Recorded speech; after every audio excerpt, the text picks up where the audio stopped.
lemak darah dapat merusak pankreas. Pankreas bisa dirusak oleh minuman-minuman yang bersoda. Kelebihan lemak darah dalam tubuh dapat merusak 6 organ, maka perhatikanlah ini baik-baik.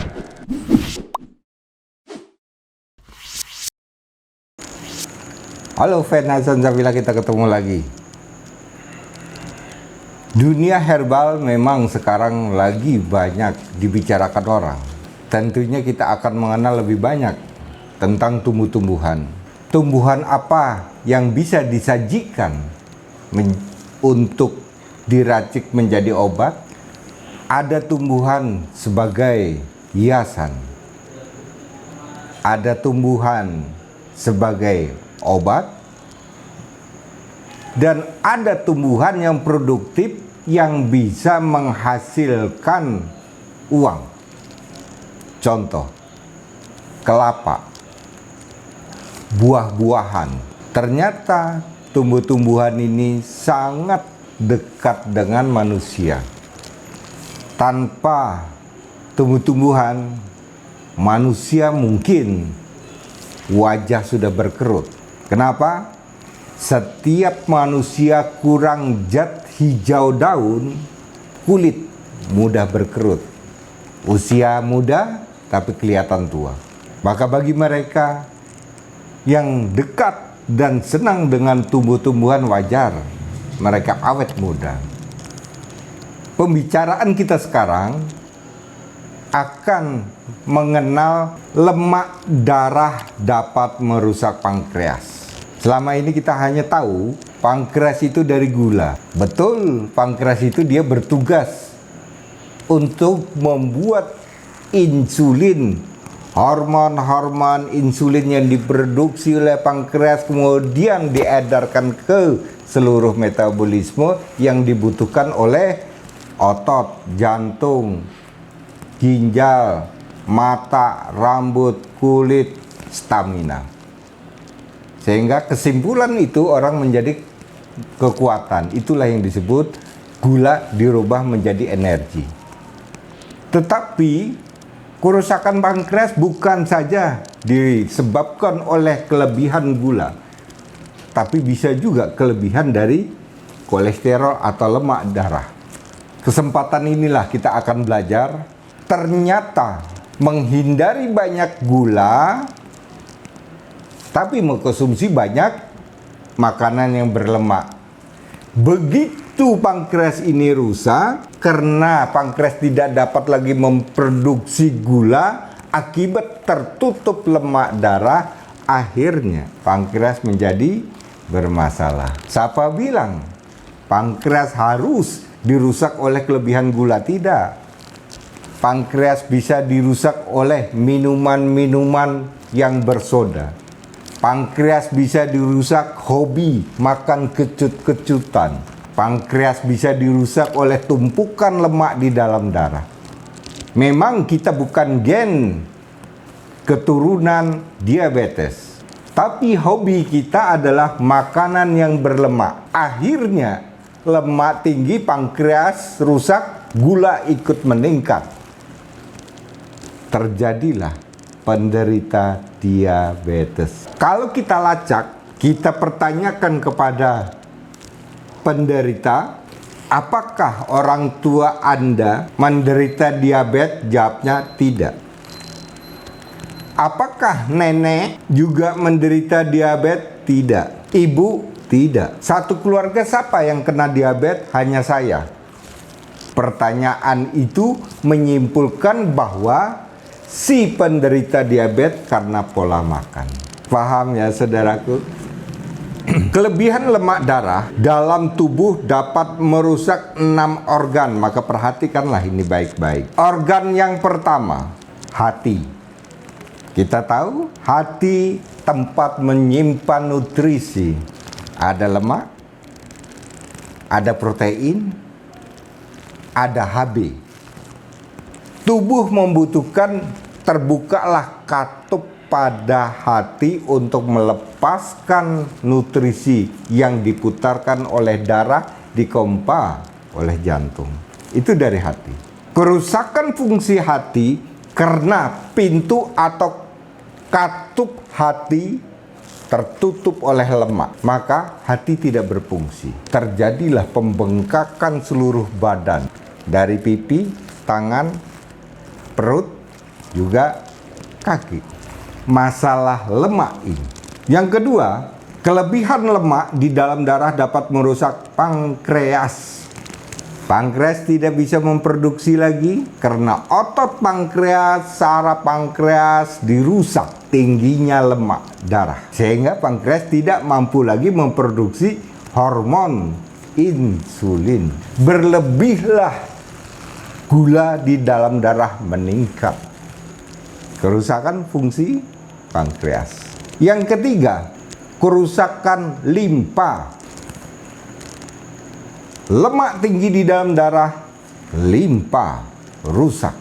Efeknya apa ketika lemak itu rusak? Maka dia akan merasakan lambung menjadi keras, naik ke atas menjadi panas, sampai tenggorokan pun menjadi panas, tenaga tidak punya, lemes dan sebagainya. Banyak orang berkesimpulan ini adalah sakit asam lambung. Ternyata bukan. Bagi penderita asam lambung, kalau kerusakan pada limpa kemudian divonis asam lambung, sebulan tidak sembuh, 2 bulan tidak sembuh, 1 tahun, 2 tahun, 5 tahun, 10 tahun asam lambung tidak sembuh, ini bukan kerusakan pada fungsi lambung, tapi kerusakan pada fungsi limpa. Tanda yang bisa kita dapatkan adalah tangan mulai kaku, perut keras, makan tidak doyan, mudah sekali masuk angin. Limpa. Organ limpa dan lambung sangat berdekatan, seolah-olah ini adalah gangguan lambung. Tidak. Pankreas pun di dalam kelenjar pancerna. Di dalam kelenjar pancerna itu selain ada lambung, dia ada pankreas. Kedua ini bermasalah di dalam pencernaan ini. Orang berkesimpulan banyak ini adalah gangguan dari lambung. Tidak. Kandungan lambung kita buka, kita kupas, ada apa aja di dalam pencernaan. Di dalam pencernaan ternyata terdapat di situ ada kelenjar pankreas, di situ terdapat lambung, di situ terdapat limpa. Kemudian kelebihan lemak di dalam darah dapat merusak sendi. Saya tahu bahwa Bapak Ibu lutut bermasalah. Jari-jari keras, dianggap ini adalah kekurangan cairan sendi atau kerusakan bantal sendi. Tidak, bukan itu. Riwayat si penderita kolesterolnya tinggi, kemudian LDL tinggi, trigliserid pun menjadi tinggi. Kalau ini sudah lengkap, semua tinggi, ini bisa merusak sistem gerak sendi. Tangan kaku. Banyak kita mengetahui bapak ataupun ibu setelah kita menggenggam, tangan tidak bisa kembali. Harus ditarik satu persatu. Ini artinya kerusakan fungsi sendi, bukan karena bantalan sendi yang rusak. Tidak perlu untuk disuntik, diinjek, ditambah oli. Tapi bagaimana caranya kita mengikis kelebihan lemak? Kita buang keluar darah melalui BAB, paling aman. Kolesterol juga, kelebihan lemak darah dapat menyebabkan kerusakan fungsi tulang punggung. Tulang punggung banyak orang beranggapan saraf kejepit. Dia beranggapan bahwa ini adalah kesleo atau kecetit, sehingga akan mengefek kepada gerak tulang punggung. Duduk, berjalan, bergerak, mengambil barang, dari duduk berdiri, ini sangat mengganggu. Karena tumbuhnya lemak pada tulang punggung. Dia akan merusak dari tulang servikal bagian atas, turun lagi tulang torak bagian dada, turun lagi tulang lumbal bagian penggerak bagian kaki, dan paling bawah adalah tulang ekor. Kerusakan ini jangan sekali-kali kita akan mengklaim bahwa ini adalah saraf kejepit. Kasusnya beda. Kalau saraf kejepit tidak ada indikasi kolesterolnya itu tinggi. Tapi kalau si penderita kolesterolnya tinggi, kita mengklaimnya adalah kerusakan fungsi tulang belakang akibat penumpukan lemak. Yang keenam adalah kerusakan fungsi empedu. Empedu, organ yang paling kecil yang membantu ekskresi hati untuk menyebarkan lemak di dalam tubuh. Empedu. Akan tetapi kerusakan empedu ini bisa ditandai oleh si penderita lambung sering kembung, menyimpan banyak air, kadang berbunyi kerucuk-kerucuk, otot lambung selalu kencang, pada bagian lambung hingga dada keras. Tidak pernah nyaman kita makan apapun juga. Ini adalah empedu. Mau perhatikan ya Bapak Ibu ya. Kerusakan-kerusakan fungsi yang ini tadi, yang saya sebut tadi, penyebabnya dari kelebihan kolesterol, maka ini menjadi pedoman kita. Bagaimana manusia hidup supaya kita menjadi sehat ya. Hanya kolesterol yang kita bahas sekarang. Itu pun sudah 6 organ yang diganggunya, termasuk pankreas. Itu pun organ penting semua, Ibu. Tulang punggung, dia mengangkat badan, menyangga badan, tulang punggung itu. Itu organ penting. Pankreas juga organ penting. Empedu sama juga organ penting. Hati juga sama. Limpa juga. Tidak ada limpa, kerusakan limpa, maka darah tidak ada yang mengatur kekentalan dan keenceran darah. Itu limpa. Semua itu adalah organ penting. Kita akan beralih kepada kelebihan lemak dalam tubuh dapat menimbulkan 8 penyakit ya. Tadi organ, sekarang kelebihan lemak dalam tubuh dapat menimbulkan penyakit. Penyakit apa saja? Mari kita dengarkan. Ranking atas, diabetes. Kelebihan lemak bisa menimbulkan penyakit diabetes, bukan dari keturunan, dari pola makan, bukan dari gula, tapi dari kelebihan lemak. Belum pernah kita dengar karena tidak ada yang menyampaikan hal ini. Bagi Hasan Sabilah, ilmu memang harus disampaikan agar orang itu tahu untuk memproteksi dirinya. Berhati-hati menu makan yang harus ia lakukan. Bukan karena daerah itu kaya dengan ikan laut, tiap hari dia mengkonsumsi ikan laut. Tidak seperti itu. Kemudian, kelebihan lemak dalam darah dapat berakibat stroke. Paham Ibu? Stroke bukan saja diakibatkan karena tensinya tinggi. Jika ada dokter yang mengatakan, maaf Ibu, suami Ibu ini stroke. Karena apa ya dok? Ada sumbatan pada otak. Cukup hanya sebatas itu. Ibu langsung menganggukkan kepala. Oh iya, sumbatan. Tanyakan, sumbatan apa pada suami saya? Terjawablah, sumbatan kolesterol. Yang berarti pengetahuan ibu jadi meningkat 1 grade. Oh, berarti kolesterol itu bisa menyumbat dan bisa membuat orang stroke ya? Ternyata kolesterol itu dapat menyumbat dan memecahkan pembuluh darah. Akibatnya nutrisi dan oksigen tidak bisa masuk ke otak. Orang menjadi stroke separuh. Ada lagi jenis stroke yang dari darah tinggi. Ada juga stroke karena diabetes.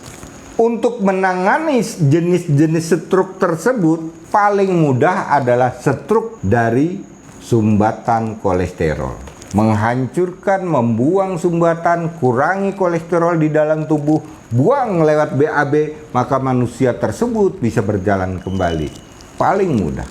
Ya, kalau sudah dengar sumbatan berarti buang sumbatan itu. Jangan kita simpan, itu penyakit Ibu. Jika ini kita simpan, ini akan bersarang seumur-umur pada suami. Buang, namanya sumbatan. Nanti akan berkembang lagi sumbatan tersebut. Bukan pada otak saja, tapi pada jantung, pada pembuluh darah pena, pada mata dan sebagainya. Yang ketiga yaitu kelebihan lemak dalam darah dapat berakibat karena kaki kesemutan, kaki geringgingan, kaki baal atau gedibel, penebalan telapak kaki. Serba nggak enak Bu ya. Makannya enak ya, kalau kolesterol itu kan makannya enak Bu, pasti gurih. Makannya enak, penyakitnya yang tidak enak, gedibel. Kalau sudah terjadi pada kaki ini kesemutan menjadi gedibel, kemudian baal, harga sepatu 2 miliar tidak ada artinya. Orang yang tidak bisa pakai karena sakit, tidak bisa lagi dihiasi kaki itu dengan sepatu yang mahal. Kembali lagi pakai sandal jepit karena sakit dari kolesterol. Kemudian yang keempat adalah terjadinya pengerasan sendi. Jadi Bapak dan Ibu, banyak sekarang saya melihat ketika saya sholat Jumat berada di masjid, seberhenti-berhentinya saya di masjid apapun juga pasti ada di sudut belakang orang duduk pakai kursi. Saya kadang menyapa, "Bapak, apakah stroke?" "Oh, tidak Mas, sendi saya ini keras, tidak bisa ditekuk." "Oh iya." Di mana-mana terjadi seperti itu. Kenapa sendi keras ini kita tidak berpikir bahwa ini adalah terjadi karena penumpukan lemak pada sendi. Hancurkan lemak tersebut, buang lewat BAB, maka orang berdiri lagi menjadi sempurna, sholat menjadi bisa. Inilah kadang saya heran. Bukannya sendi harus disuntik, bukannya sendi harus dioperasi ganti bantalan, tapi karena ini sendi terbungkus oleh tingginya lemak di dalam darah. Paham ya Bapak Ibu ya? Kemudian yang kelima yaitu dapat mengentalkan darah. Kelebihan lemak di dalam darah dapat mengentalkan darah. Jadi darah ini tidak encer lagi Ibu. Inilah yang saya sebut tadi, ini dapat merusak limpa. Karena limpa tidak berfungsi, darah bisa mengental. Kalau darah mengental apa bahasan akibat dari si penderita ini yang dia dapatkan? 1. Mata kabur. 2. Semua jari-jari kaki dan tangan tidak bisa ditekuk. 3. Tulang punggung tidak bisa menjongkok. 4. Perut keras seperti batu. Semua tidak enak ya. Dari sekarang kita belajar bagaimana kita menjaga menu. Memang Hasan Sabila mengakui pola hidup orang Indonesia di mana-mana hobi dengan santan. Mana saja, Sumatera, Sulawesi, Kalimantan, Jawa, sama hobi dengan santan. Inilah yang berakibat bangsa Indonesia banyak yang terjadi pengerasan pada sendi. Yang keenam, kelebihan lemak darah dapat menimbulkan penyakit sumbatan pada jantung. Tadi saya berbicara sumbatan pada otak ya. Sekarang sumbatan pada jantung. Saya tanya Bapak dan Ibu, jika kita mendengar, maaf Bapak dan Ibu, ini Bapak dan Ibu terjadi sumbatan pada jantung. Ini harus dioperasi. Kasih apa? Kasih ring agar jantung tidak tersumbat. Permasalahannya adalah jantung itu sehat tapi tersumbat. Bagaimana kita untuk mengatasinya? Hancurkan sumbatan tersebut, buang, jantung sehat lagi. Pakai apa? Pakai yang panas-panas. Laos merah, jahe emprit, cengkeh, serai, bawang putih. Satukan, rebus, minum. Hancur sumbatan tersebut. Tidak ada lagi istilah sumbatan jantung. Sebenarnya mudah. Jika terjadi sumbatan jantung, ya hancurkan sumbatannya. Selesai.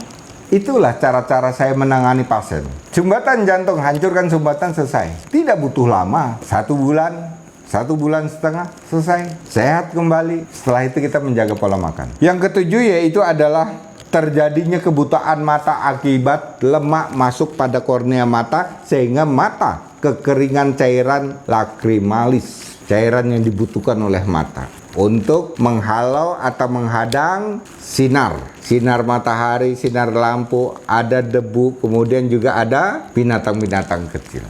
Kalau itu kering, buta lah kita. Itu yang disebut glaukoma. Jadi glaukoma itu bukan karena bawaan dari diabetes saja, atau bukan karena darah tinggi, tapi diabetes, kebutaan mata bisa diakibatkan karena kolesterol tinggi. Yang kedelapan, terbentuklah benjolan-benjolan di mana-mana. Di operasi muncul sebelah, operasi muncul lagi, itu namanya benjolan lemak. Yang benjolan lemak ini disebut polima, ya. Kadang pada gondok dikira kelenjar gondok, kadang pada payudara dikira kanker payudara atau tumor payudara. Ciri-cirinya gimana ya Pak Hasan? Lebih lembut, lebih lunak. Kalau kolesterol ya, dia lebih lunak. Kita pegang, dia empuk, lunak. Oh, ini dari benjolan. Benjolan ini bisa tumbuh di mana-mana ya Bapak Ibu ya. Kadang pada kehormatan wanita bisa muncul di samping. Kadang heran, waduh kok ada tumor. Kadang pada payudara. Kadang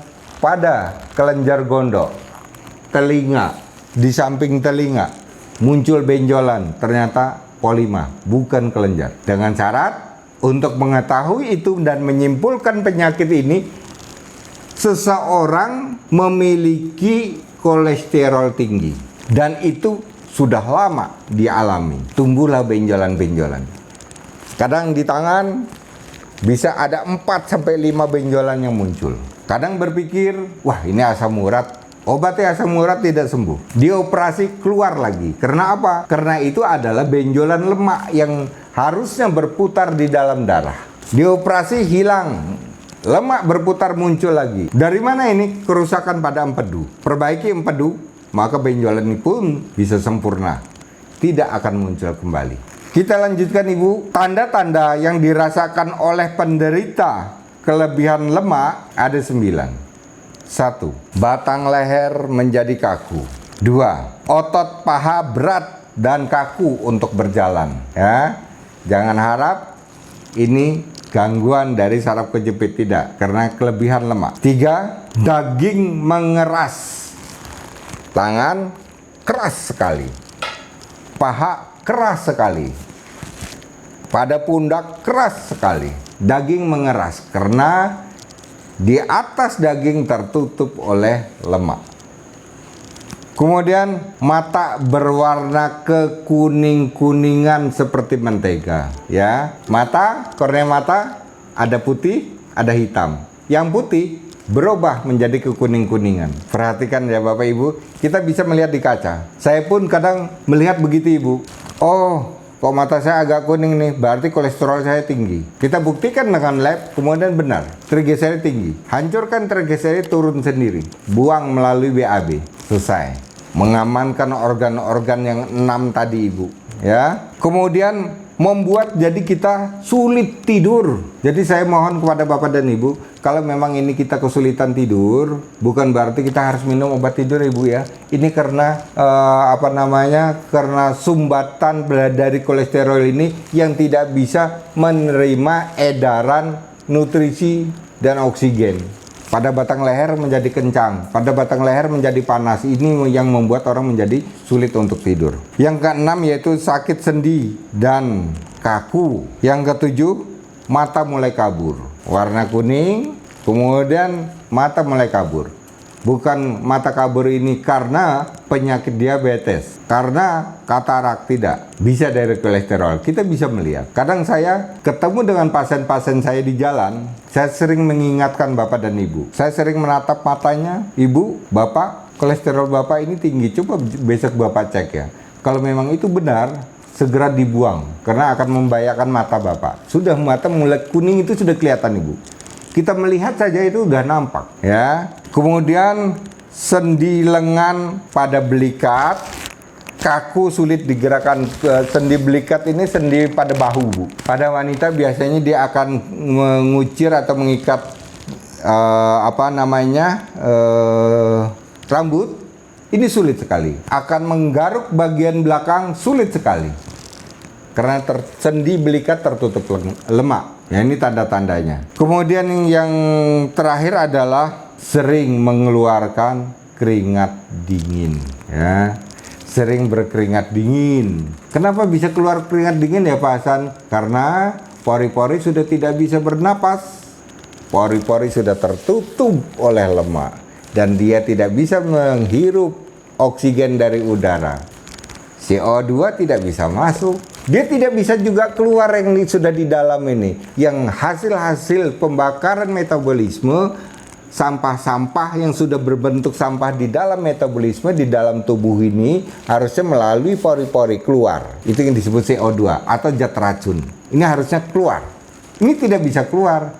Muncullah keringat dingin. Paham ya Bapak dan Ibu ya. Kemudian Bapak Ibu, pantangan apa bagi mereka yang kelebihan kolesterol? Perhatikan ya Bapak Ibu ya pantangannya ya. Satu, pantangan yaitu daging kambing. Ini tidak boleh, yang pertama. Yang kedua adalah jeroan. Setiap jeroan hewan ini tidak boleh. Kemudian gaji. Gaji itu dari bagian dari jeroan ini juga tidak boleh. Kemudian gorengan yang menggunakan jelantah. Artinya jelantah ini minyak yang hari ini kita pakai, besok kita pakai lagi, hanya ditambah dengan minyak baru, ini namanya jelantah. Minyak yang sudah kita pakai hari ini, esok tidak boleh lagi dipakai. Itu sudah tergolong jelantah. Ini tidak boleh. Kemudian santan yang dipanaskan, sayur bersantan kemudian dipanaskan, ini tidak boleh. Durian tidak boleh. Es dapat membekukan bagi mereka yang menderita kolesterolnya tinggi. Hobi es karena hawanya panas. Hobinya minum es ya. Ini malah beku, menjadi plak di dalam darah. Cumi-cumi, ini menjadi pantangan juga. Susu, tidak boleh. Kaldu daging yang berada di dalam kaldu daging ini untuk penyedap kuah biasanya. Ada kuah bakso, mie ayam, dan soto. Kemudian mentega. Mentega yang langsung dicairkan untuk memproses telur, memproses roti, kemudian langsung hangat-hangat dimakan. Ini menjadi pantangan ya Ibu ya. Kemudian resep, saya akan memberikan resep Bu. Resep untuk membuang kelebihan lemak dalam tubuh. Perhatikan, saya akan pelan-pelan agar Ibu bisa menyimak dengan pasti. 1. Daun kayu putih 20 lembar. Kunyit 5 siung. Pala bijinya ya, batoknya itu dibuang. 2. Kulit jeruk nipis bagi mereka yang tidak bermasalah pada lambung ya. Kulit jeruk nipis gunakan, yang bermasalah pada lambung tidak perlu. 2 jeruk nipis yang diambil hanya kulitnya.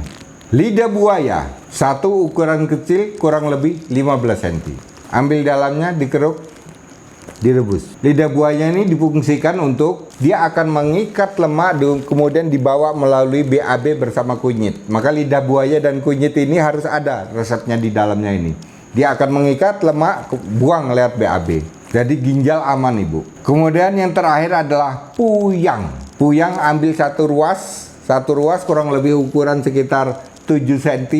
Ibu potong-potong, atau yang sudah diiris-iris, ambil 10 iris puyang, masukkan di dalamnya ya. Rebuslah dengan air, 6 gelas air dijadikan 3 gelas, berarti bisa diminum pagi, siang, dan sore.